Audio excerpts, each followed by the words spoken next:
Good morning, America. I'm Charles Gibson. I'm Diane Sawyer, and it's Tuesday, September 11th, 2001. Well, it's primary election day in some cities and states. In New York City, 4 Democrats and 2 Republicans want Rudy Giuliani's job as mayor.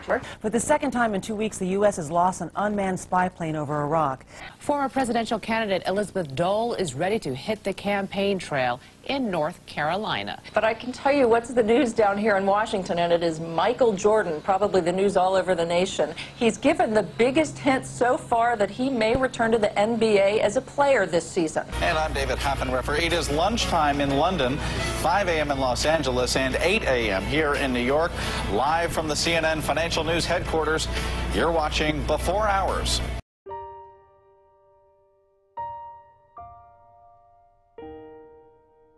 This just in, you were looking at obviously a very disturbing live shot there. That is the World Trade Center, and we have unconfirmed reports this morning that a plane has crashed into one of the towers of the World Trade Center. Next to the building was firefighters were still trying to put out the blaze. The fire, by the way, is still burning in some parts of the Pentagon. It does not appear that there's any kind of an effort up there yet. Now remember, oh my God. Oh my God. That looks like a second plane.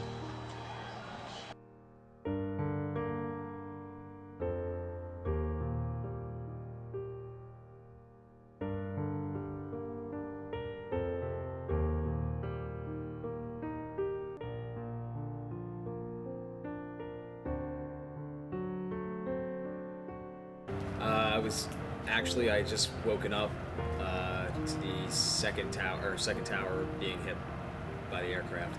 So I kind of saw it happen firsthand. I was asleep when the first one hit and woke up, turned the TV on, and that was the first thing I saw was the second plane hitting the tower. I was at work at my desk in London, and it was in the afternoon. It was about 1 o'clock. I was at work at 810 Vermont Avenue, which is a block from the White House, and from that building you look over the White House and see the Pentagon. I was still in school at the time. It got a little frantic just because my dad at the time was still working near DC. It was after we heard that the Pentagon had been hit too, so I kind of just wanted to make sure that he was okay. He was in Silver Spring at the time, which is near DC. All I knew was, you know, the DC area had been hit. So once we figured out that he was fine, you know, after that it was just trying to keep other people who couldn't get a hold of loved ones, just trying to keep them calm. It was, as it was very scary, because we'd never seen anything like this before. And all the news as the day went on, you know, you heard something initially and then they were correcting it, but it was scary. It was the first time that I ever felt like I could not go home if I wanted to. Looking back, and it's like that day went in slow motion.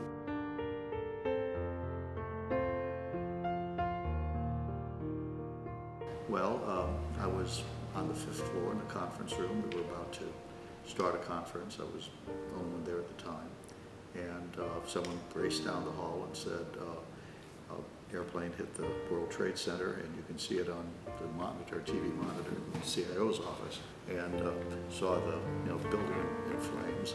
And while they were showing that, the second plane hit the second tower, and saw that for a while, and then because of the location of the office, I could look in the other direction and see the smoke rising from the Pentagon. It's one of those things that it stayed in the back of your mind. I think, you know, being in crowded places was a little awkward for that time period after it. I was lucky at the time. I was in school. I had a lot to focus on.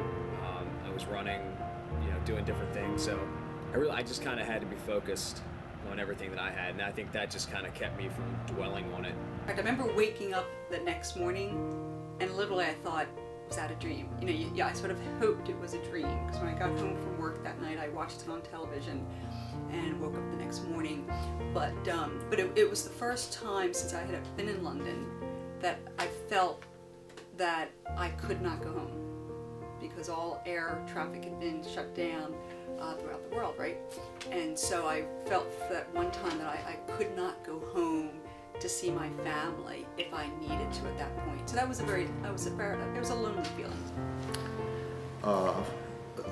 The first day, let's say, that very day, it was a pandemonium getting out of Washington because they let everyone go. Everyone was supposed to evacuate the building except for a few communications people. And so the streets and everything were blocked. The next day we arrived at work, and magnetometers were set up at every entrance, and every badged, cleared employee had to go through a magnetometer.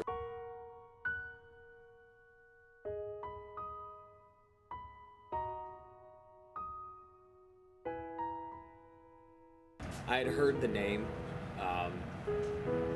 That's about it. I really didn't know much about him. All I knew was that he was supposedly on a watch list. The car bombing, yes. I was in New York when that happened. And in fact, I remember where I was when I heard about it. I was coming out of Grand Central Station, or Grand Central Terminal, when I heard about it. Had I heard about Al-Qaeda? No. And I'm embarrassed to say that now, knowing what I know.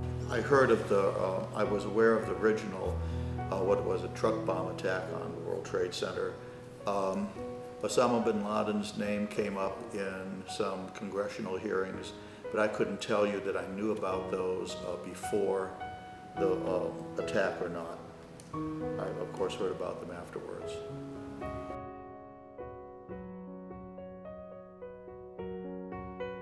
It's hard not to think about it, but I wasn't necessarily, put it this way, I didn't think about not traveling.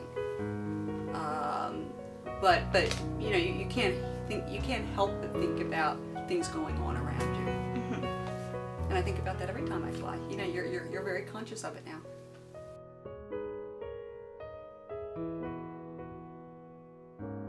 Well, it certainly is important, but I think for many reasons that are not obvious. Other countries have suffered terrorist attacks. We've never accepted that it could involve us as well. Well, it can. We're just another nation among many who is subject to this sort of thing. And a lot of people died. A lot of very innocent people died. And I think, one, it's very important to remember those people, to remember their families. They died innocently and needlessly. But there was something that happened to the country that day, and to the world. It's not just the United States. And people came together, and you think about what the world is like today as a result of what happened then. I think we've learned a lot. Hopefully we've learned to be much more thankful for what we have. But I think it's very important that we remember that tragedy and hopefully work to try to fight terrorism and not to let people stop living day-to-day lives because of fear. Other than that, you kind of put your head down and work through it.